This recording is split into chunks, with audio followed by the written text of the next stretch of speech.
to the Flightcast, a place where opinions aren't right or wrong, and where we can agree or disagree about movies, TV, and other assorted media because it's all subjective. My name is Ray. Thank you so much for joining me, and if you've noticed a slight difference in terms of when this episode is dropping, yeah, we're trying something new here, or at least I'm trying something new here. As far as a consistent schedule, I'm trying, Maker knows I'm trying, Zod knows I'm trying to find a consistent schedule for how to do this, and I think I have an idea. I have an idea on how I'm going to proceed going forward, and it starts today with this particular episode here on this Monday, March 10th, which is a holiday that I'm going to get to in just a second here and talk about a subject that I've talked about a little bit sparingly on this show in the past, but not a whole lot about. But I'll have a little bit of a diatribe on that here in just a bit. But yeah, Mondays for the main show, because new schedule, what I'm going to try to do, and this is partially Daredevil Born Again's fault, because I am watching Daredevil Born Again. So here's the deal. Mondays, we're going to shoot for Mondays for episode of the main show, Flightcast. We are. And then Wednesdays, we're going to shoot for episodes of Flightbox right after the most recent episode of Daredevil Born Again. No, I did not post an episode last week after the 2-episode premiere, but I have seen the 2-episode premiere, and I will watch tomorrow's episode, not when it drops, because I have to, totally be in bed and sleep by the time it drops at 9 o'clock at night, if that's when they're going to drop, right? Are they going to drop at 9 o'clock at night on Tuesdays, or are they going to drop earlier in the day? If they drop earlier in the day, then perhaps I'll watch it earlier. But either way, I'll have it watched by Wednesday. And Wednesday is when new episodes of Flightbox talking about Daredevil Born Again, the most recent episodes, are going to drop. We're going to have a spoiler conversation about it. Yes, we are. Because I'm enjoying the show. Just to give you a brief high-level thought on it, I'm enjoying the show, and I definitely want to talk about this on a weekly basis, right? So look out for that. And then for those of you that have sent your emails in most recently in the last week or so for Flight Chat, most certainly I have seen those. We are going to shoot for the next Flight Chat episode to be Friday. So that means that if you get a chance to listen to tonight's episode of the main show or Wednesday's episode of Flightbox, and you want to update your feedback that you may have sent with respect to anything I get caught up on in this episode or Daredevil Born Again, you most certainly can do so by, let's say, Friday afternoon, right? I get out of work at noon on Fridays. I'll get home maybe around 1 or 2 o'clock Eastern Daylight Time. Yes, we're in Daylight Savings Time. We lost an hour of sleep. Yay. No, not yay at all. But by 2 or 3 o'clock Eastern Daylight Time, please have your email sent in, because that's probably when I will record Flight Chat, if not later in the evening, and then I will post it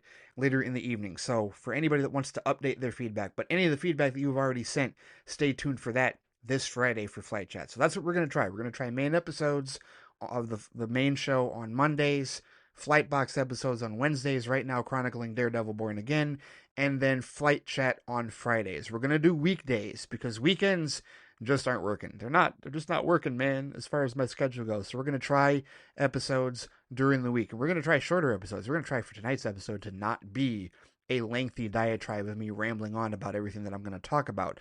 But either way, if you enjoy the rambling, thank you so much. I greatly appreciate it. Of course, this is the best time to let everybody know that if you are new to this show, you can find this and the other shows I mentioned, Flightbox, Flight Chat, Flight Alert, and some of the other stuff that I've done at theflightcast.com or wherever you get your podcasts. This podcast can be found on Apple Podcasts, on YouTube at the Flightcast YouTube channel, and also on both Spotify and Pandora if you so choose. However you listen to your podcast, you can also use other podcatchers like Overcast and others as well to find it. So there you have it. But always at theflightcast.com is where they will definitely be posted. And also a moment to thank all of the very loyal patrons and subscribers to patreon.com/theflightcast. Stay tuned for a new episode of Flight Speed tomorrow on my way home from work. Let's rap about some things and some stuff going on, some random thoughts in the world of nerdity and nerddom, if you will, aside from the stuff that I'm going to catch up with tomorrow night. But thank you so much, those of you who have subscribed to patreon.com/theflightcast. Thank you so much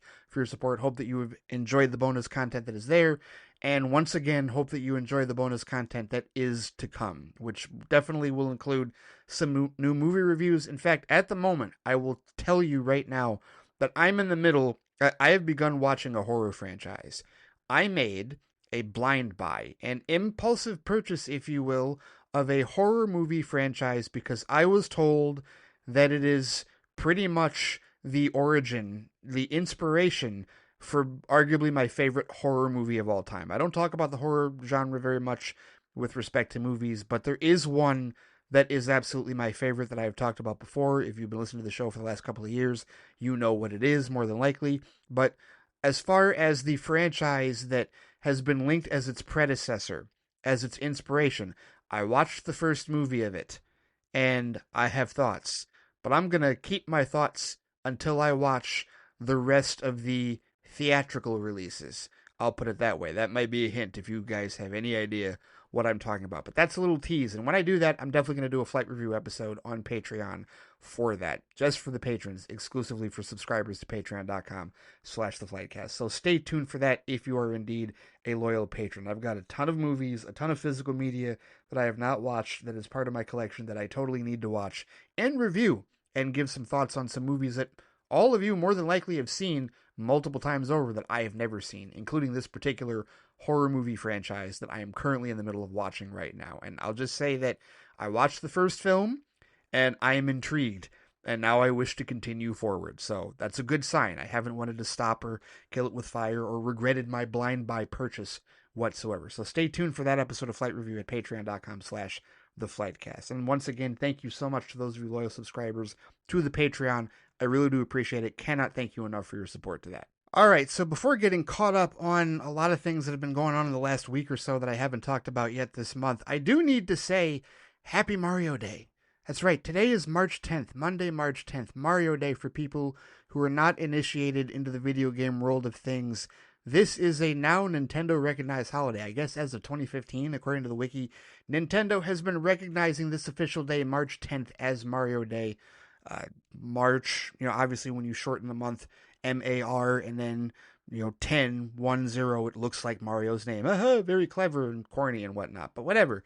It's a wonderful day to honor my favorite video game franchise of all time. Yes, I have probably brought this up sparingly before. I think Anthony and Phil and a number of others have heard me say this over the years, but I have brought this up about how, listen, I've played a number of video game franchises. It's been a long time since I've religiously played video games. Once I got into my career job and stopped working at GameStop all those years, I kind of put the video games away. But I've played so many different franchises. I love Mass Effect. I love Grand Theft Auto. I loved Assassin's Creed. All of that. I love Madden and, NCAA football, which has made the comeback, and I haven't even played that yet. But if you were to tell me, if someone were to say, Ray, for the rest of your life, there's only one video game franchise that you can play, I would cut them off mid-sentence and I would say Mario. Give me all of the Mario. I've grown up with that franchise since I was a child, since I first had the 8-bit Nintendo Entertainment System, the original one with the vertical hold and, all the stories that any of us elder millennials or Gen Xers will tell you about how, constantly pressing that power button on and off and, blowing into the cartridge, using rubbing alcohol. That's what my cousin Max used to do. He used to use the rubbing alcohol, which they say don't do if your cartridges don't work. But we tried all those tricks to get our cartridges to work. I've been playing Mario since then. I would say to this day, my favorite Mario game is still probably Super Mario World. That game for the Super Nintendo, for the SNES. That game, phenomenal. Absolutely outstanding. If for no other reason than it was the first one that allowed you to save your progress. Because do you know to this day, I still have not beaten Super Mario Brothers. The original Super Mario Brothers? Nope. Absolutely have not. It's too hard. It is. It's too hard for me. You know what? I'll go ahead and watch the incredibly expert Japanese players, blitz through it in like 5 minutes. Yeah, I've seen plenty of those videos. And you know what? Great for them, because I am not that good. I'm not even remotely that good at the original side-scroller Mario. So I've never beaten it to this point. It's the first Mario game I ever beat was Super Mario World. And yes, I did it with the Star World. Years later, I went back and actually went through all the different worlds and beat it like the conventional way. But yeah, the first time I beat it was totally through the Star World, which I had another cousin of mine that taught me how to do that in that regard. But that's my favorite Mario game. Super Mario Land, both the first and the second game for the Game Boy. I had those. I had the big original Game Boy, man, the cream spinach color screen, that was big enough that was suitable for home defense. I had that Game Boy, right? Not the color. That's how much of an elder millennial I am, right? But I mean, we're talking my favorite video game franchise of all time, and there are so many games to choose from. I have a Nintendo Switch. In fact, the Nintendo Switch that I have is the 35th anniversary Super Mario Brothers Red and Blue Switch. That is the Switch that I have. I specifically wanted that one for that reason. It is gorgeous. I will never get rid of it. I do have Super Mario All-Stars, which is what? That's Mario 64, which, man, that's a top 5 Mario game, isn't it? Most certainly it is. It also has Super Mario Sunshine, which, you know what? Screw the haters. Mario Sunshine was awesome for the GameCube. The GameCube was an awesome system, okay? I'm not going to hear any GameCube slander here. I loved that game. I loved Rayman 3, Hoodlum Havoc. I loved the Star Wars Rogue Squadron games. There were a number of GameCube games that I thoroughly enjoyed. It's also the only system that I've actually played a Metal Gear Solid game on, and that was Twin Snakes. I've never played Metal Gear Solid on the PlayStation, not once. Not for the original or for the PS2 or the PS3 or anything further than that.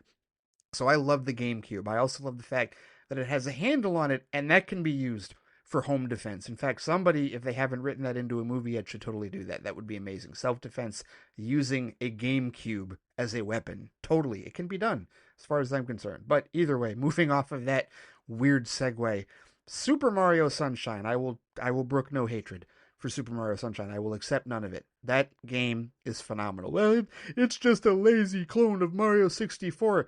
So, I like Mario 64. I don't give a damn. And I was fine with the nozzle. I was fine with the Isle Delfino. So I was listening to a rendition of Isle Delfino, a cover of Isle Delfino, on the way back home from the gym tonight. Seriously, this band called the One Ups that does jazzy instrumental versions of classic video game music, and they did a cover of Isle Delfino, and it's awesome with guitars and violins, and I love it. And I was like, yo, it's Mario Day. Let me crank this out in the car on the way home. Fantastic. And then the other game on Super Mario All-Stars is Super Mario Galaxy, which, oh, what a phenomenal game that is for the Nintendo Wii. Outstanding game that I have beaten once or twice, for sure. I am behind on my Mario game playing. I have not played Odyssey. I've not played any of the newer ones. I am woefully behind on my Mario game playing because, like I said, I haven't been playing video games religiously in a long time. But Mario, my number one favorite franchise, and I just wanted to take a moment to salute my favorite little plumber and also salute his bomb-ass movie, his fantastic film that the creators of the Minion Studio, Illumination, gave him a couple of years ago. That movie, for years, I wanted them to do a 3D, computer Pixar-style animated movie where he could actually do all of his moves, like ground pound and spin moves and wall jumps and all that. And they finally did it, and they made it badass, and it's amazing, and I can't wait for Yoshi in the sequel. Yes, outstanding. And yes, I totally did just get the updated Walmart Steelbook that has the power-up block design. Yes, it's better than the black cover with the mushroom design. I still like the one with the mushroom design, but the power-up block obviously is so much better. Such a more vibrant design that is a Walmart exclusive. But either way, love it. Love that Mario's gotten his due. Love that he's been around and he's been a fan favorite and a franchise favorite in video game circles for so long. He is absolutely my number one favorite. My number one video game franchise in the world, Mario. So, happy Mario Day. Just wanted to take a moment to salute my favorite little Italian plumber and all of his adventures. I got to get caught up. At some point, I got to get caught up on the Mario games that I have not played in the last number of years. But salute to you, Mario, good sir.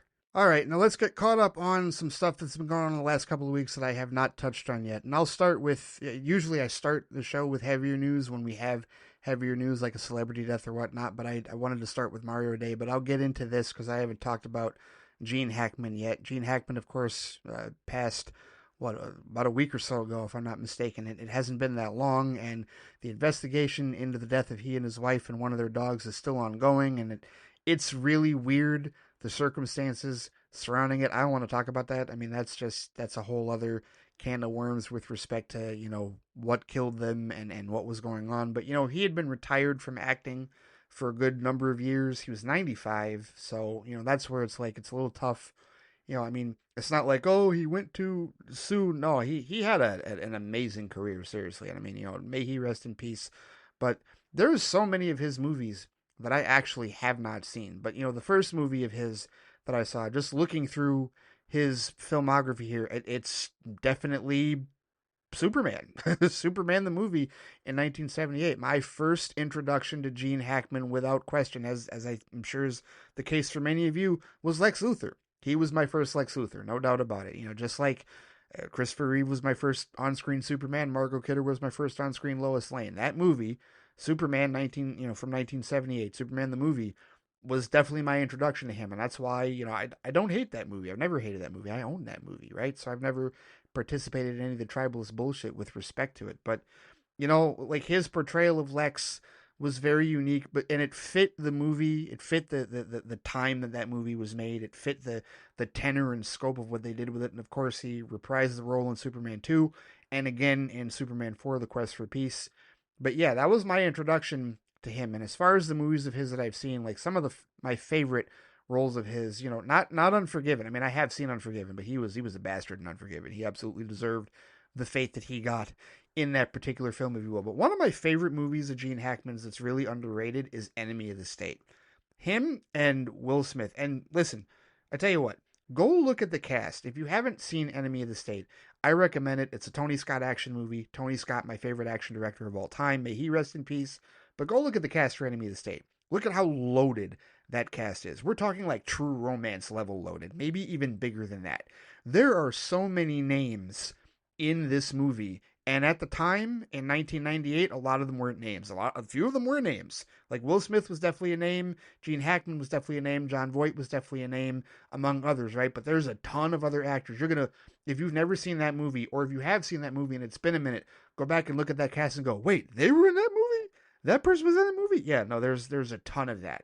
Absolutely a ton of that in that movie. And Gene Hackman, like the chemistry that he had with Will Smith in that film was awesome. I loved his character Brill in that film. That's one of my more underrated favorite Gene Hackman roles. And he was just a really awesome character actor, seriously. Like he had the ability to really inhabit different roles. And it was weird because he still kind of had the same delivery and he had the same voice and he had kind of the same mannerisms, but he would still be able to inhabit a character. And he did a really good job of getting cast in roles that like fit his style and what he could do. And not that he couldn't be a chameleon, because he could definitely change into different roles, but and be in a position of authority and then also be in a position of like, not so much authority like he was in Enemy of the State, right? But just a couple of years prior to that, it's him going toe to toe with Denzel in Crimson Tide, which come on now, that's another Tony Scott action classic, right? Tony Scott, the man who literally, Michael Bay owes his career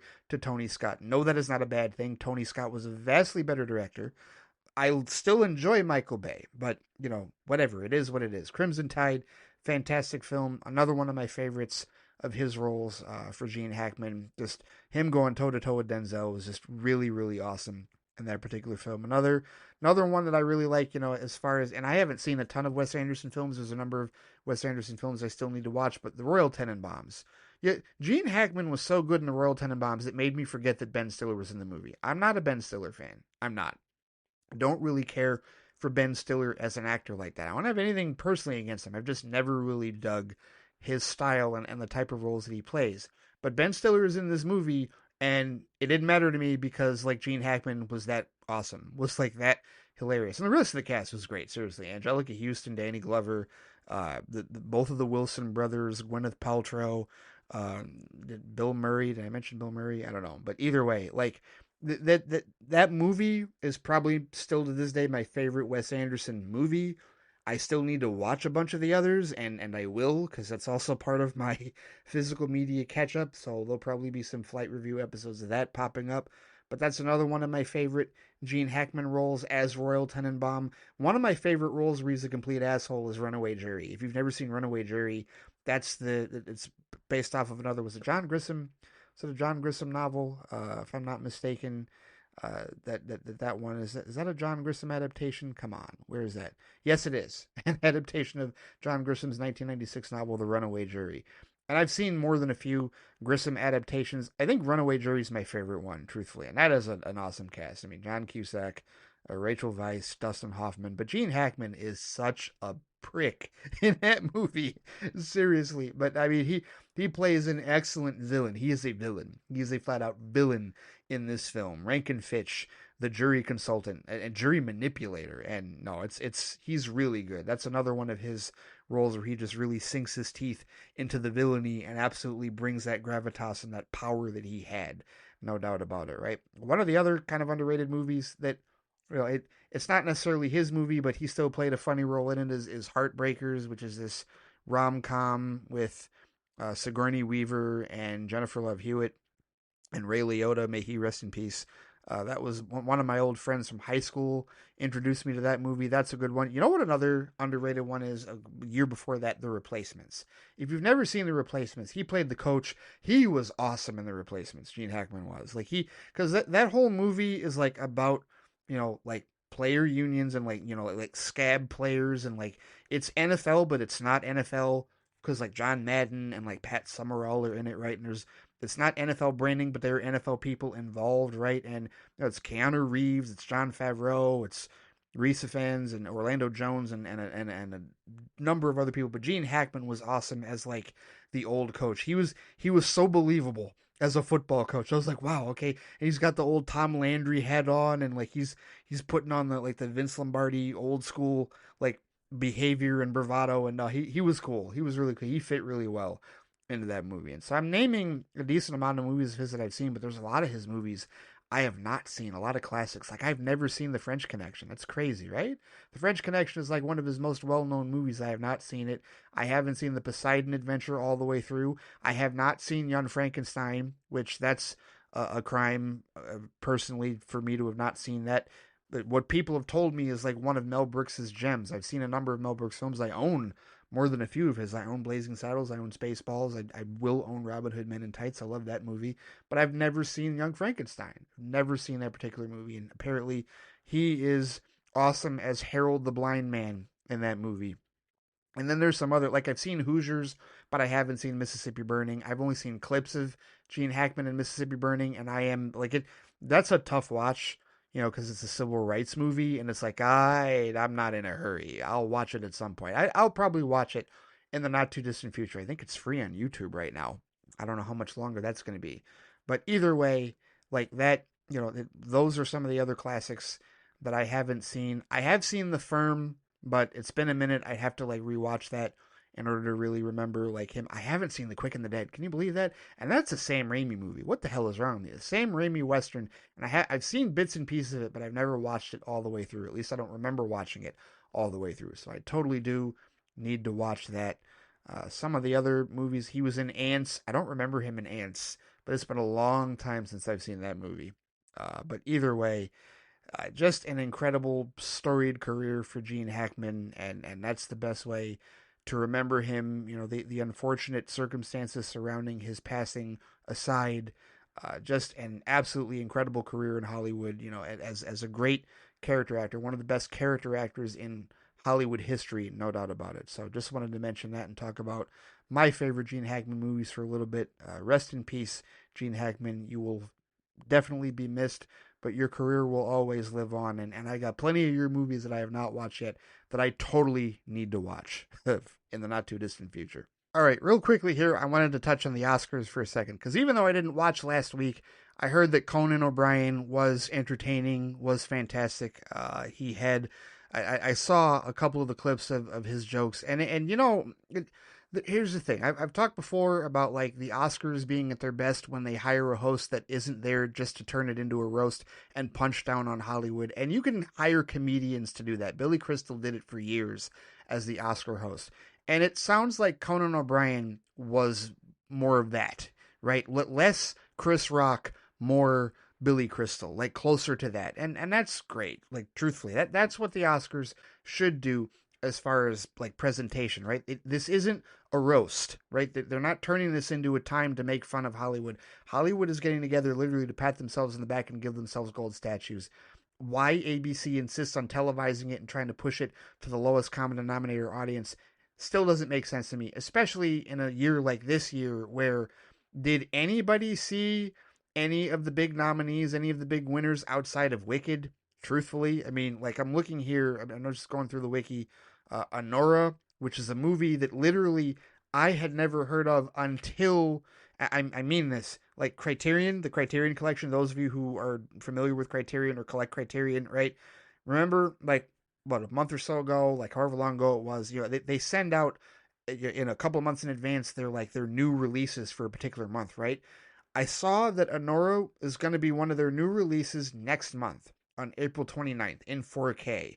And I knew the actress, Mikey Madison. I knew her because she was one of the Manson girls in Once Upon a Time in Hollywood. She might have been the one that got barbecued with the flamethrower. I don't completely remember. But either way, like, that's how I found out about this movie. That's how I knew that this movie existed. Because I saw it in the Criterion list and went, what is that?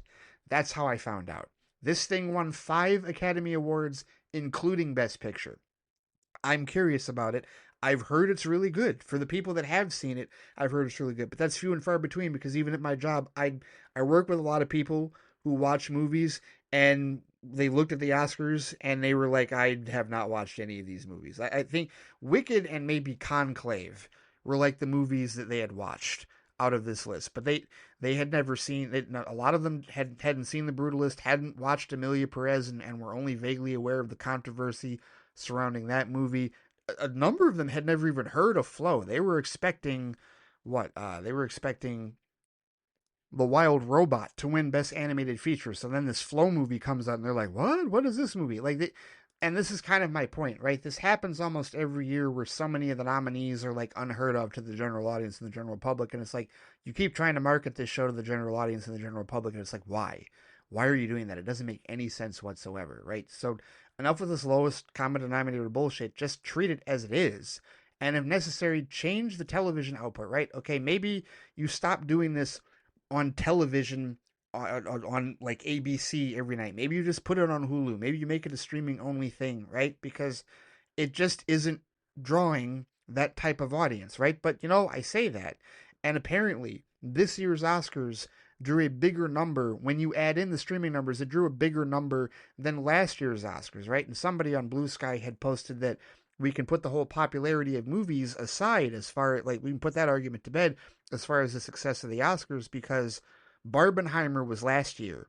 And obviously Oppenheimer and Barbie, those were massively popular in the general audience and as far as how well both of those movies did at the box office. And yet this year's Academy Awards, which was full of no names that people had never heard of, actually did better when adding streaming numbers. Why that is, don't really know. Don't really care all that much, but I do think it's intriguing that it got a little bit, that it did get higher numbers this year than last year. There was actually an increase when you add in the streaming numbers. So to me, that's almost kind of a sign like, okay, maybe the Oscars should just go straight streaming. Because seriously, ABC, what are we doing? Why are we trying to push this to the general audience who every year in and year out, they do not watch these movies, okay? I can't even get that much of the general audience. As well as Dune Part 2 did in theaters, I can't say that a vast majority of the general audience saw it. Like me, a lot of them saw it, and it did do well. But how many of them saw Conclave? Seriously. How many of them, it told you, a number of them didn't know that Flow existed. They weren't aware of, like, In the Shadow of the Cypress or No Other Land or The Only Girl in the Orchestra. A few of them heard of The Substance, but, like, it's not a general audience draw, right? So the fact that you got 19.7 million viewers, I think you should take that to mean, all right, well, we got that bump because originally they were reporting lower numbers, and then they're like, wait a minute, add the streamers into this, and then that's what pushed it to 19.7. So at first they thought that they were like 7% points down, and then they found out they were 1 percentage point up thanks to the streaming numbers. To me, that says streaming is where this eventually should go. Truthfully, like why are you continuing to try and get the general audience in on this? And all the stuff that they tried to do in the past with like that best popular Oscar and then the poll, of course, the controversial poll. That was a controversial year anyway because of the slap. But the whole thing about, Zack Snyder's Justice League winning best moment in Army of the Dead, winning best film or whatever, like as far as the vote was concerned, like all of that mess, we don't need that. We don't need any of that. Just stop trying to make this appeal to the general audience and just leave it as it is. It's Hollywood celebrating itself with gold statues on the biggest night of the year. It's the Super Bowl for the Oscars. It's the Super Bowl for Hollywood. The Super Bowl for the Academy. Just leave it as is. Put it on streaming. Seriously. Like, it should just be a streaming thing going forward, in my opinion. ABC just needs to stop fooling around with that, in my humble opinion. Keep it as is. Keep it classy. But I will go ahead and say that despite what others have said about Conan O'Brien's best joke, most notably Dave, the film junkie, despite what he says is Conan's best joke, I consider Conan's best joke of the night to have been the one considering Russian, standing up to Russians. That joke I thought was outstanding and got a significant round of applause from the Academy, as anyone would expect that it would, for sure. But either way, just wanted to briefly touch on that. I'm probably going to watch Nora when the Criterion version comes out. So yeah, in another, month and a half, when it releases on April 29th, I'm probably going to pre-order it, or I'll pick it up from Barnes & Noble or something like that. And I'll have it as part of my Criterion collection, and that's when I'll watch it for the first time. I will, more than likely. And why would why would you do that, Ray, if you don't know if you're going to like it? Well, I have a feeling I will. I do. It's one of those things where, like, you can tell, like, on the surface, like, am I going to like this? Am I going to spend money on something that no, I'm not going to spend money on something that I'm not sure I'm going to like. But if I have a reasonable belief that I'm going to enjoy this, or if I'm curious enough that it's like, okay, I'll put aside 20, 30 bucks or whatever for a physical copy of this, and I probably will not regret this purchase. That's where I'm going to be at with respect to Anora, more than likely. So I just don't see this being a No Country for Old Men situation with me. That is historically the best picture winner in the last 10, 20 years that I really did not like, and I need to give it another shot. There's a Criterion version of it, yes, that recently released. No, I have not bought it yet. I will give it another shot at some point in the not too distant future. But yeah, I don't see that being the case for me with Anora, to be honest with you. So stay tuned for that. When it releases late April on Criterion, that's when more than likely I am going to watch the movie. Because I don't really feel like paying for it digitally, to see it beforehand, even at a rental, to be honest with you, especially if I'm going to end up owning it physically in the first place. And then out of that, I didn't watch any of these movies, honestly, that were nominated. So out of all of them, I would want to watch Anora. I'm still curious about Emilia Perez. I'm still curious about Conclave. I'm going to hold off on Wicked until the second movie releases, and I'll think about it. I don't know. I kind of missed the boat on that one, to be honest with you, with respect to the stage play and all that.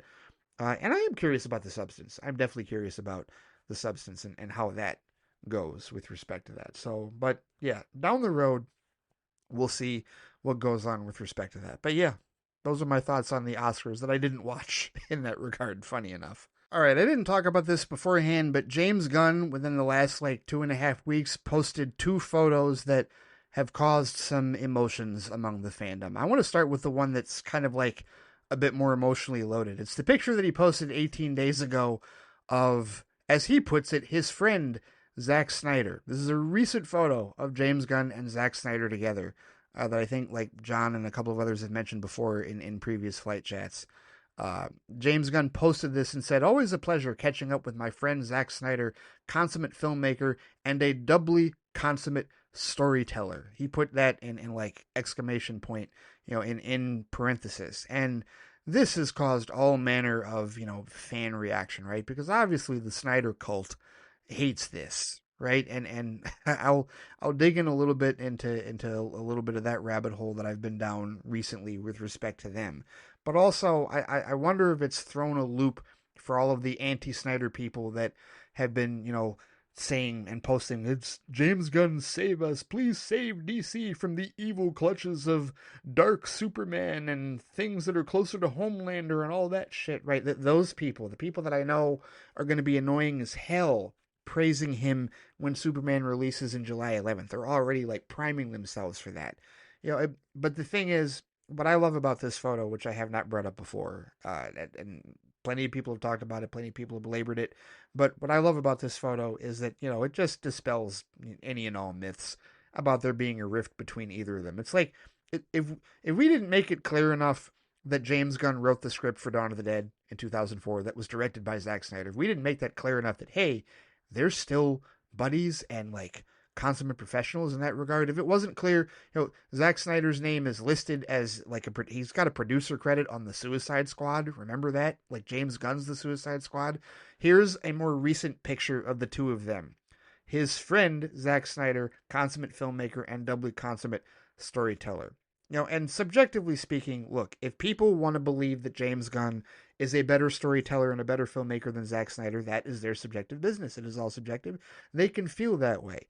Me personally, there are a number of things that I think Zack Snyder does that personally I would consider superior in terms of storytelling than James Gunn. But that doesn't mean I think James Gunn is a lesser storyteller in that regard. I just think they have different styles, and there are things that Gunn does differently than Snyder. There are also things they do that are similar, to be honest with you, with respect to some of the visual effects and their attention to detail with characters. I've seen that with James Gunn. The Suicide Squad, the Guardians of the Galaxy, yes, okay, all the praise for his trilogy. But the Suicide Squad is really the comic book movie that opened me up to the capacity and the talent of James Gunn. Because I still think it's his best comic book movie to date, and I hope that July 11th changes that. I really do. I really do want Superman to be his best comic book film to date. But there are things about his storytelling, things about his characterizations, things about what he does as a filmmaker that I definitely think are similar to Zack Snyder. I think that they're both kind of the same school, if you will. I mean, obviously they're both in the same generation, and they've been pals for this long, right? And they continue to be pals, right? So whatever rift either side of the fans, whether it's the Snyder cult or the anti-Snyder cult, wants to paint this in, you're both wrong. You're absolutely both wrong. And that's what this picture does. And don't think James Gunn wasn't thinking that. Don't think that that wasn't in both of their brains. Hey, let's go ahead and break the brains of both cults and get on the same page with respect to this. No, Zack Snyder is not hoping for the demise of James Gunn's DCU. He's rooting for him. They're buddies. They're friends. And Snyder is in Gunn's corner as well, as Gunn is in Snyder's in that regard. So, you know what? There you have it. That's what I love about that. I love photos like this that break the brains of the cultists and the gatekeepers and basically prove them objectively wrong with their subjective opinion that they believe is objective fact when it really isn't at all. So, love that. That was the first picture that James Gunn posted that caused some consternation among the fans. The other picture is the one that he posted about a week later, and this is an image of Kyle Chandler, the very first image of Kyle Chandler and Aaron Pierre as Hal Jordan and Jon Stewart from the upcoming Lanterns show on Max.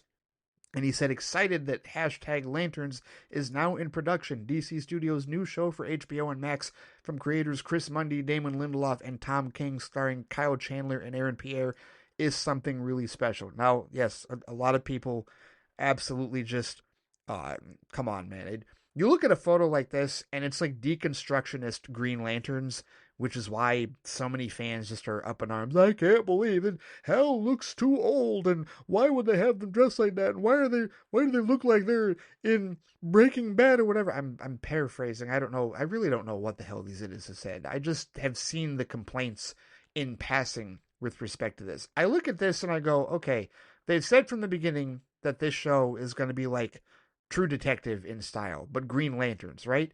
It's supposed to be buddy cop, right? And we've heard for years that the whole Hal Jordan, Jon Stewart dynamic is supposed to be buddy cop, right? Isn't that what the Green Lantern Corps movie that Jeff Johns was originally attached to supposed to be? Every time they've talked about pairing these two together on the big screen, that's what they've talked about. Buddy cop, Lethal Weapon in space, that type of deal, right? Okay, so now we're not doing Lethal Weapon in space. We're doing True Detective on Earth. How is that a problem? How is that a bad thing? It's not for me. I like to see different takes on characters, okay? We already saw with, the Ryan Reynolds Green Lantern 2011 movie, which probably is not as bad as I remember it to be. It's another one that I should revisit at some point and give another shot, right? It's probably not good. It's probably not great, but it's probably not the worst comic book movie I've ever seen, because there are comic book movies that came out in the 50s, 60s, 70s, 80s that are vastly worse, as far as I'm concerned, subjectively speaking. But either way, it's time for a different take, live action wise. It's been a while. It's been a minute, right? And I don't have an issue with this. Because seriously, True Detective Green Lanterns, I'm stoked for that. Yes, I am intrigued by that. And for all the people that just want to clutch their pearls about how Hal should look or how John should look, whatever. They are presenting this for your consumption. And I'll tell you what, once again, this is a great time to remind everyone that this stuff is designed to be aimed at the general audience. The general audience is going to look at this and go, oh, okay, well, I know him, and I know him. And I know Kyle Chandler from Godzilla and from Friday Night Lights and, whatever, and Wolf of Wall Street, right? Wasn't he the Fed that was going after Leo? That type of thing, right? And they know Aaron Pierre recently from that Netflix movie Rebel Ridge, right? So, they're fresh in people's minds. It's like, okay, let's see where this goes. And yeah, it looks gritty. I mean, the only thing that gives you any indication that they're Green Lanterns is when you look and see Hal's ring on his left hand, like at the bottom. That's it. And we can't see the ring. I'm sure people have tried to zoom in and get a closer look at the ring, but I don't have a problem with this, guys. I don't. Obviously, I don't have a problem with it because I'm intrigued more than anything. Where are they walking to?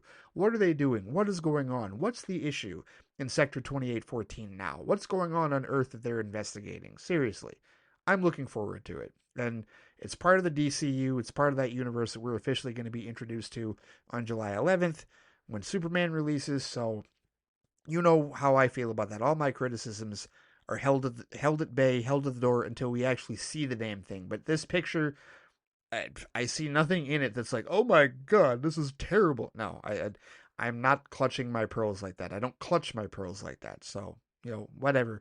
But you know how fans are. Fans suck when it comes to prior expectations and being upset about whatever, whatever they can be miserable about. Fans are nothing if not miserable, right? And they're not happy a lot of times if they're not miserable about something with respect to their favorite franchises. So it is what it is. But that was the other picture, the other explosive picture that James Gunn posted to his social media accounts on BLUESKY and the like within the last couple of weeks or so that I had not talked about. So I wanted to get my thoughts out on that as well.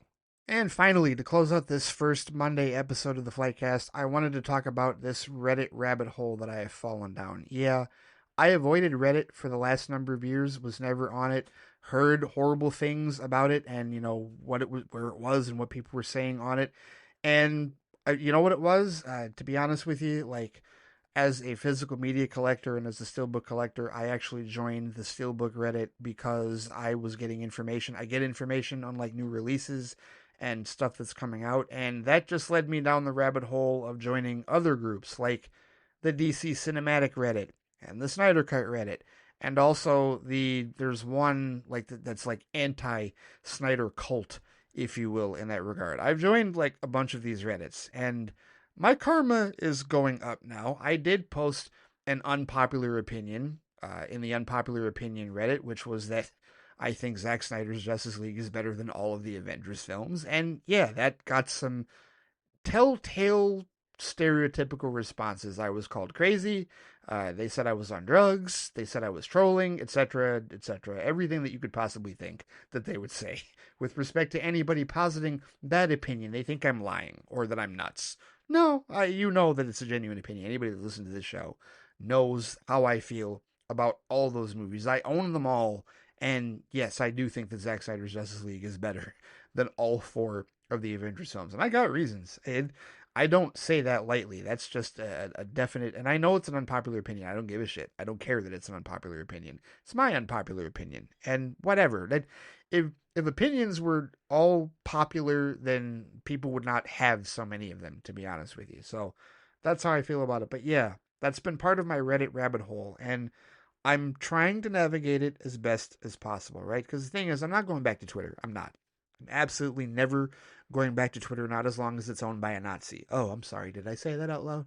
Anyway, because of that, going to Reddit, I have noticed that, a decent amount of like news and like, different topics or whatnot pop up there, right? And it's just another way for me to keep in touch. Because I feel like BLUESKY as a social media network, like, there are a number of people there, and I do need to engage on it more because I still see it's just like gorged with political stuff. And not that necessarily bothers me because the political takes that I see there are definitely more rational and reasonable than some of the shit that you see on Twitter/X, whatever they're calling it these days. But still, it'd be nice to see some more entertainment stuff and some more, like movies, TV, and other sort of media stuff. And there is some of it there, but it's besieged by, all manner of political stuff. So with respect to news, and also BLUESKY doesn't have, like, you don't get notifications if like Hollywood Reporter or James Gunn or Matt Reeves or somebody else posts something new on the app.